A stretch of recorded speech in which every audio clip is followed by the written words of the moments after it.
बिस्मिल्लाहिर्रहमानिर्रहीम अस्सलामुअलैकुम and welcome back to my YouTube channel. तो रूसन द किचन में आज ज़बरदस्त सी रेसिपी जो आपके साथ मैं शेयर कर रही हूँ वो है नरगिसी कोफ्तों की रेसिपी। बहुत ज़बरदस्त सी ये रेसिपी है, आपने इसे घर में ज़रूर ट्राई करना है। चैनल पर नए हैं तो चैनल को सब्सक्राइब करना ना भूलिएगा।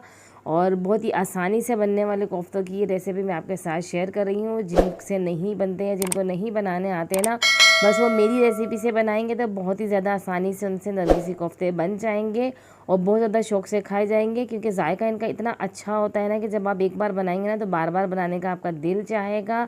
तो ऐसे ही मेरे चैनल के साथ जुड़े रहें, मेरे चैनल पर आएँ। वीडियो अच्छी लगे तो इसे लाइक करें और अपने फ्रेंड्स एंड फैमिलीज़ के साथ इसे शेयर करें।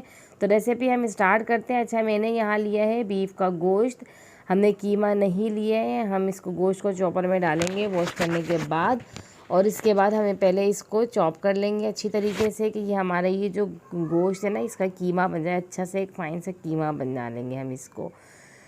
जब अच्छी तरीके से ये कीमा बन जाए तो इसके अंदर हम चीज़ें डालेंगे, स्पाइसेस डालेंगे कि क्या क्या सामान इसके अंदर जाएगा। तो ये मैंने एक मीडियम साइज़ की प्याज ली, 3 हरी मिर्च, थोड़ा सा हरा धनिया ले लिया है। बस इस सब चीज़ों को हम डाल देंगे इसके अंदर।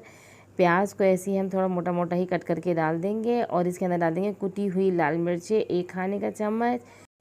अब इसके अंदर डालेंगे 1.5 खाने का चम्मच खसखस, हमने अच्छे से उसको वॉश करके रोस्ट करके पीस लिया था, ये डाल देंगे।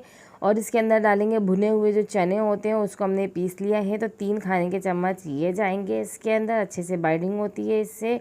नमक डाल देंगे टेस्ट के हिसाब से इसके अंदर। इसके अंदर डालेंगे गरम मसाला तकरीबन 1 चाय का चम्मच है करीब। अदरक लहसुन का पेस्ट डाल देंगे 1.5 खाने का चम्मच।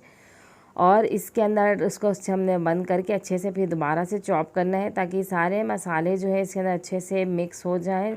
और जो हरी मिर्चें, धनिया और इसके अंदर हमने प्याज डाली है वो भी अच्छे से चॉप हो जाए इसके अंदर। तो ये देखिए सारा मसाला अच्छे से इसके अंदर मिक्स हो चुका है। प्याज और हमारा धनिया वनिया हर चीज़ इसके अंदर अच्छे से मिक्स हो गई है, कट हो गई। ये देख सकते हैं कितना स्मूथ सा एक हमारा कीमा बना है और इसमें अब बहुत ज़्यादा आसानी से इसके कोफ्ते बन जाएंगे।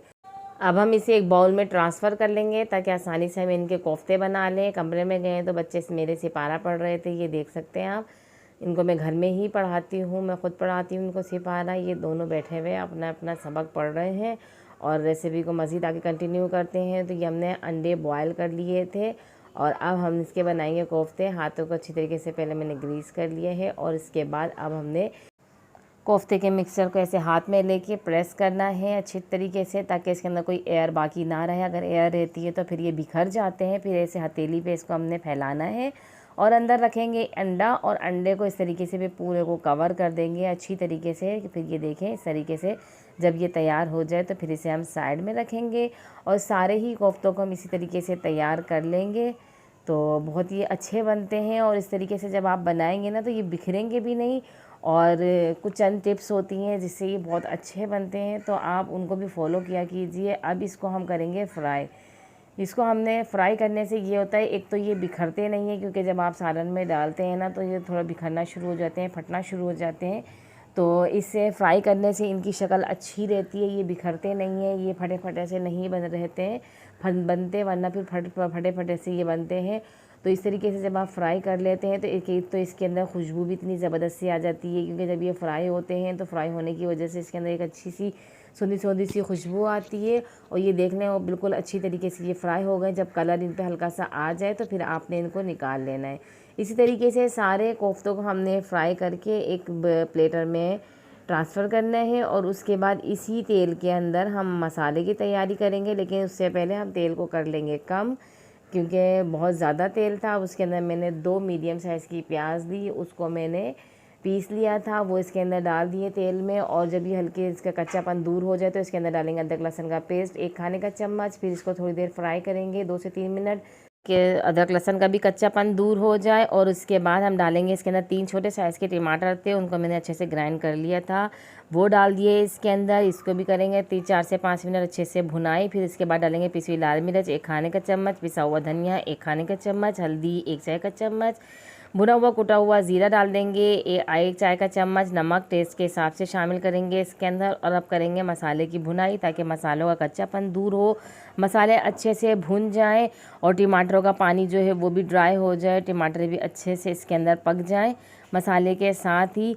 और जब अच्छे से मसाला भुन जाए तो इसके अंदर डाल देंगे हमने खसखस जो रोस्ट करके पीसी थी वो हमने इसके अंदर डाल दिए 1 खाने का चम्मच। इससे मसाले के अंदर थिकनेस आती है, मसाले का टेस्ट भी चेंज हो जाता है, थोड़ी सी खटास भी मिलती है इससे। 4 खाने के चम्मच भर के इसके अंदर फिटा हुआ दही डालेंगे और ये डालने के बाद अच्छे से मसाले को भूनेंगे ताकि दही का पानी जो है वो भी ड्राई हो जाए, टमाटर भी जो कसा रह गई है वो भी पूरी हो जाए। मसाला अच्छे से जब भुन जाए, ऑयल सेपरेट होना शुरू हो जाए तो इसके अंदर हम डालेंगे पानी। अच्छा, पानी हम गरम इस्तेमाल करेंगे क्योंकि अगर हम ठंडा पानी डालते हैं तो मसाले का कलर बिल्कुल चेंज हो जाता है। कच्चा पानी ना डाला करें, मसाला भूनने के बाद कोशिश किया करें कि नीम गर्म पानी ही डाला करें। तो ये पानी डालने के बाद इसके अंदर आप जितनी आपको ग्रेवी रखनी है उसके हिसाब से आप डाल लें और उसके बाद ये कोफ्ते सारे हम इसके अंदर डाल देंगे। सारे कोफ्ते हमने इसके अंदर डाल दिए, ज़बरदस्ती खुशबू आ रही है। इसके अंदर हमने डाल दिए हरी मिर्चें, साबुत ही डाल देंगे, आप चाहें तो कट करके भी डाल सकते हैं पर मैं साबुत ही डालूंगी। और 1 चाय का चम्मच भर के इसके अंदर पिसा हुआ गरम मसाला स्प्रिंकल करके अब हमने इसको पकाना है 7 से 8 मिनट कवर करके।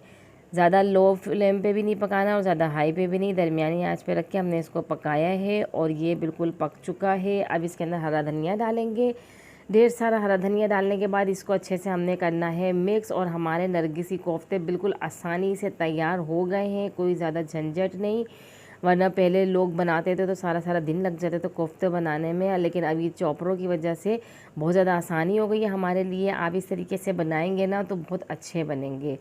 तो ये देख सकते हैं आप कितनी खूबसूरत सी शक्ल आई है, ज़बरदस्ती इसके अंदर से खुशबू उठ रही है, बहुत ज़्यादा शौक़ से खाए जाएंगे जब अगर आप मेरी बनाई हुई रेसिपी से बनाएंगे और बहुत ही ज़्यादा आसानी से बन जाएंगे। ये आपको ज़्यादा मेहनत भी नहीं करनी पड़ेगी और बिखरेंगे भी नहीं। अगर आप चंद टिप्स जो हैं वो फॉलो करेंगे तो फिर ये बिखरेंगे भी नहीं और घर वाले बहुत ज़्यादा तारीफ़ करेंगे आपकी। और जब आपकी तारीफ़ होती है तो फिर दिल खुश हो जाता है, जो आपने मेहनत की होती है तो वो सारी वसूल हो जाती है। तो ऐसे ही आप भी हमारी मेहनत को सराहा करें, अच्छे अच्छे से कमेंट्स किया करें, बताया करें आपको कैसी लगी आपको ये मेरी रेसिपीज़, और अपने फ्रेंड्स एंड फैमिलीज़ के साथ शेयर किया कीजिए। और मुझे इसके साथ दीजिए इजाज़त। अल्लाह हाफिज़।